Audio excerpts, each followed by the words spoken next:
Everyone, I just want to do a quick video on a very simple yet useful trick when dealing with compound fractions. So a compound fraction is when you've got a fraction on top of another fraction, right? Such as this, right? So imagine having to add these and subtract these and then divide these fractions, right? So it'd take a long time to do it. Or if you have a calculator, it'll even be a mess typing that into a calculator. Right, so there's a really simple trick we can do to convert a compound fraction into a normal fraction pretty much in one step. And all we have to do is multiply by LCD. Right? What I mean by LCD is if you look at the top and bottom,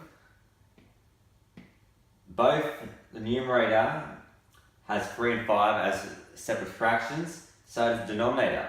So the LCD, lowest common denominator, if you weren't sure what that meant, is 15 for this and also 15 for that.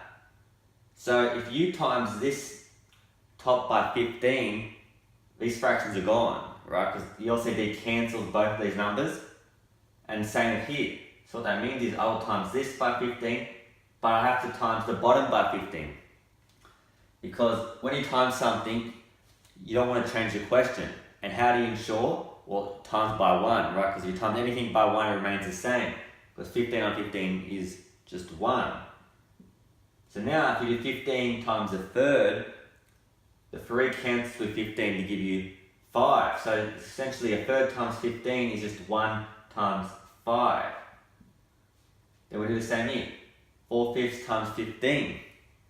So the fifth will cancel with 15 to give 3, right? Because 15 divided by 5 is 3.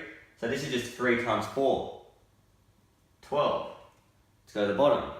Same here, this 3 cancels with 15 to give 5. So times 2 is 10. And 15 divided by 5, 3 again, times 1 is 3. So with that one simple trick, I've turned this complicated looking fraction, compound fraction, into a simple fraction.